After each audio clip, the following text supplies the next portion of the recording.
Bonjour, ici Emmanuel Marseille de la numérologie évolutive et aujourd'hui nous allons parler des prévisions du mois de mars 2020. Donc en numérologie, il est possible d'assigner à chaque mois une vibration. Alors c'est très simple comment ça se calcule. Il suffit d'additionner l'année dans laquelle nous sommes, donc 2020 signifie que l'on est en année 4. Donc année 4 plus troisième mois de l'année pour mars, ça fait 4 plus 3, ça fait 7. Donc le mois de mars vibre sur le nombre 7. Donc pour essayer de bien comprendre les énergies de ce mois 7, bien sûr, il faut tenir compte de l'année 4 dans laquelle nous sommes. Et on peut aussi tenir compte du signe du poisson dans lequel débute justement ce mois de mars. Donc on va commencer par une première, on va dire, comparaison, assimilation entre l'année 4 et le mois 7. Donc quelles sont les, entre guillemets, les ressemblances entre ces deux nombres, le 4 et le 7. On verra ensuite quelles sont après les complémentarités et aussi quelles sont les différences. Donc sachez que cette connaissance de ressemblance, de complémentarité, de différence entre les nombres, eh bien je l'ai développé pleinement dans ce livre-là. Donc certes d'un point de vue relationnel, mais c'est une connaissance numérologique que l'on peut adapter à tout type de situation, comme dans le cas des prévisions de chaque mois.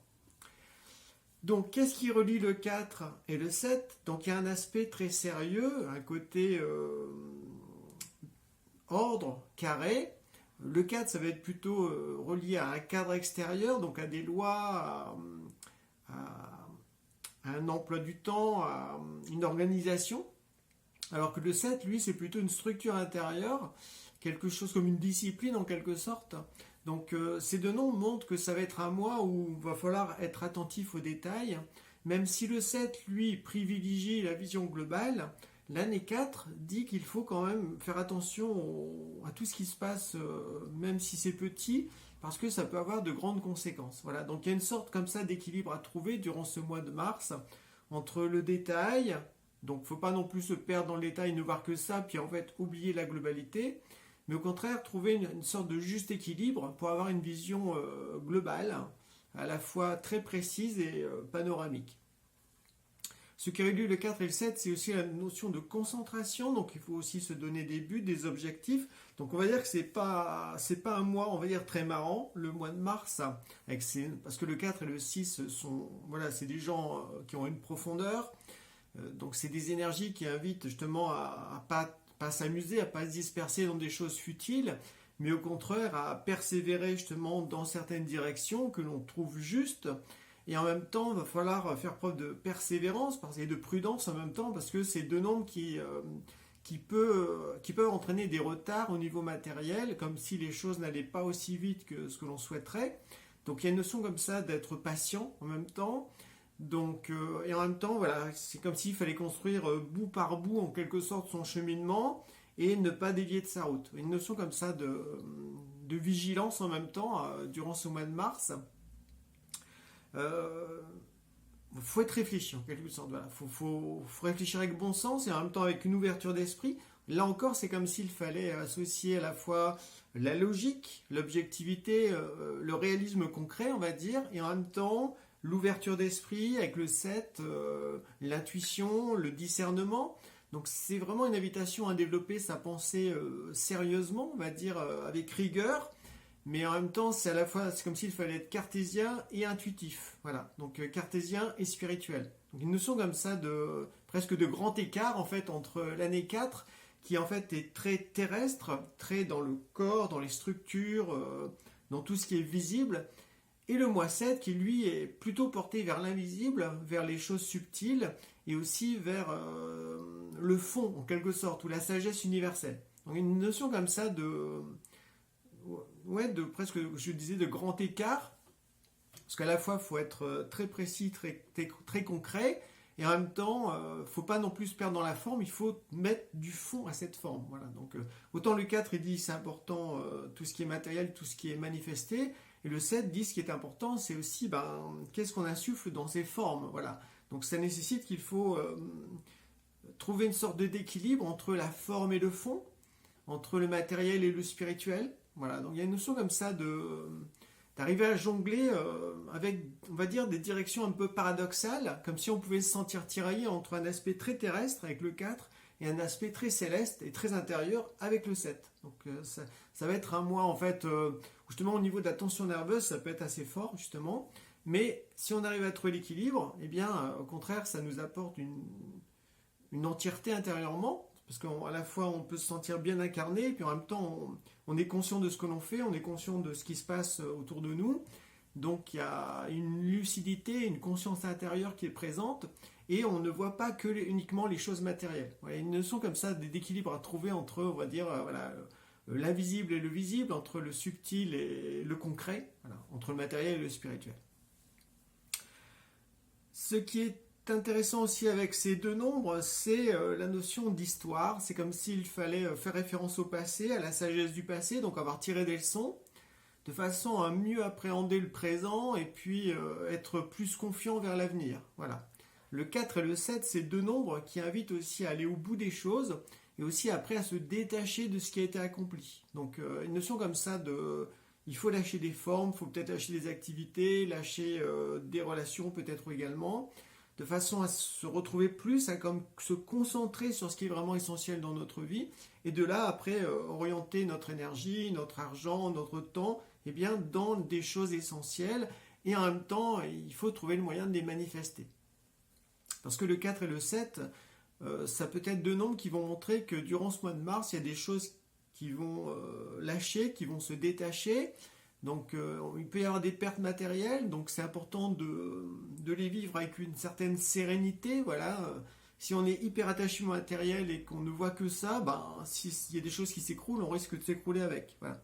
D'où le fait qu'avec le 7, il y a le fait de prendre du recul par rapport à ce qui se passe concrètement dans le monde ou dans sa vie, de façon à ne jamais oublier que l'essentiel est en soi, en fait. L'important, c'est au fond d'avancer dans sa destinée, et ce ne sont pas uniquement les choses matérielles. Donc on peut être mis face à ça, à notre attachement au matérialisme, en fait, durant ce mois de mars, et à cette nécessité pour être en paix, pour être plus serein, plus calme dans sa vie, et plus confiant aussi envers l'existence, envers l'univers, et bien de cultiver un certain détachement, un certain lâcher-prise. Voilà, donc c'est possible que dans votre vie, ou même dans le monde, il y ait des choses qui peuvent s'écrouler, qui lâchent, parce que c'est devenu obsolète, ou il peut y avoir des pertes comme ça à tout niveau. Donc il va falloir faire preuve d'une certaine philosophie de vie, voilà, ne pas tout de suite s'exciter, avoir peur de tout, être profondément insécurisé. Non, c'est important dans ces moments-là, quand il y a des choses qui lâchent matériellement, c'est de se raccrocher à des valeurs éternelles, voilà, à des choses qui sont essentielles.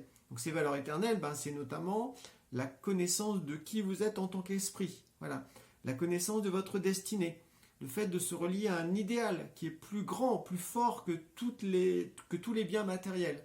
Ça peut être l'amour de la vérité, ça peut être la sagesse, l'harmonie, l'amour avec un grand A, ça peut être la pureté, le sentiment de justice. Bref, trouvez-vous un grand idéal qui aide justement à tenir bon, même si dans votre vie il y a des choses qui lâchent.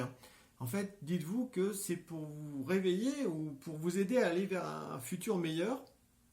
Vous allez pouvoir vous révéler davantage. Donc il faut essayer d'avoir une vision positive de ce qui se passe, même si au fond ça pourrait être dérangeant, parce qu'il y a des aspects de notre sécurité matérielle qui peuvent d'un seul coup lâcher durant ce mois de mars.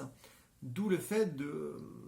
Plus on a conscience de soi en tant qu'esprit, au fond de soi, et plus on est tranquille intérieurement, voilà, même si on peut ressentir des soubresauts d'insécurité, de peur, seront beaucoup moins violents que quelqu'un qui est hyper matérialiste, qui s'identifie totalement à son corps ou à son image sociale, à ses biens matériels, qui d'un seul coup, s'il y a des choses qui lâchent, va complètement être perdu, et tout de suite chercher un sauveur, ou en tout cas ou chercher s'attacher à des lois, tout ça, pour essayer de rien perdre. Voilà. Donc c'est un mois, ce mois de mars, où il va falloir peut-être accepter de lâcher certains attachements à des habitudes matérielles, etc., qui en fait nous empêchent de progresser vers le futur, d'être plus libre en quelque sorte. Donc pour arriver à faire ça correctement et bien, c'est important de prendre conscience de soi. Donc c'est un bon mois, ce mois 7, comme en plus c'est relié au signe du poisson. Donc ce qui relie le 7 et le poisson, c'est toute la dimension intérieure, le mysticisme, l'ouverture à la spiritualité, le fait de ressentir qu'est-ce qui est profondément vrai en soi. Il faut aussi faire preuve de discernement, parce que le poisson, sinon, s'il ne pense pas, il peut être dans le flou, il peut rêver, il peut être beaucoup influencé par le monde extérieur. Le nombre 7 invite vraiment à faire preuve de discernement, à développer vraiment sa pensée, à penser par soi-même, parce que sinon, on va se faire balloter par les mouvements de foule ou ce que les médias officiels nous disent pour nous faire peur, pour nous manipuler. Alors que là, non. C'est important justement qu'on se fasse sa propre opinion sur tout ce qui se passe, de façon à être libre, et puis après à échanger avec les uns et les autres nos différents points de vue, nos différentes approches, pour justement mieux comprendre tout ce qui se joue réellement à la fois dans sa vie, puis aussi dans le monde dans lequel nous vivons. Ce qui relie aussi le poisson et puis le nombre 7, c'est justement la notion de silence intérieur, d'écoute profondément, le fait de percevoir un peu l'invisible. Donc là encore, ça touche au fond le fait de chercher à mieux connaître sa destinée, à mieux se connaître en tant qu'esprit, parce que dans ce cas-là, c'est comme si notre sécurité ne va plus être essentiellement basée sur l'aspect purement matériel des choses, mais aussi sur la connaissance qu'en étant sur Terre, on a une mission à accomplir, on a une destinée, et donc plus on essaye de s'aligner sur cette destinée, sur qui l'on est vraiment. Donc par rapport à la numérologie, là c'est vraiment intéressant de connaître son chemin de vie, donc je vous invite à aller voir la vidéo sur votre chemin de vie ou à la revisionner si vous l'avez déjà fait, voilà. Parce que justement ce chemin de vie c'est notre clé pour évoluer. Et donc là on va être beaucoup testé durant ce mois de mars pour savoir quel regard on porte sur l'expérience que l'on traverse. Est-ce que c'est un regard purement matérialiste, où on s'accroche à tout prix à des choses qui sont devenues obsolètes, ou est-ce qu'on accepte d'être dans le courant de la vie? On ressent que l'univers au fond est bienveillant pour certaines choses et que c'est comme une invitation à aller vers plus de profondeur, plus de conscience de soi.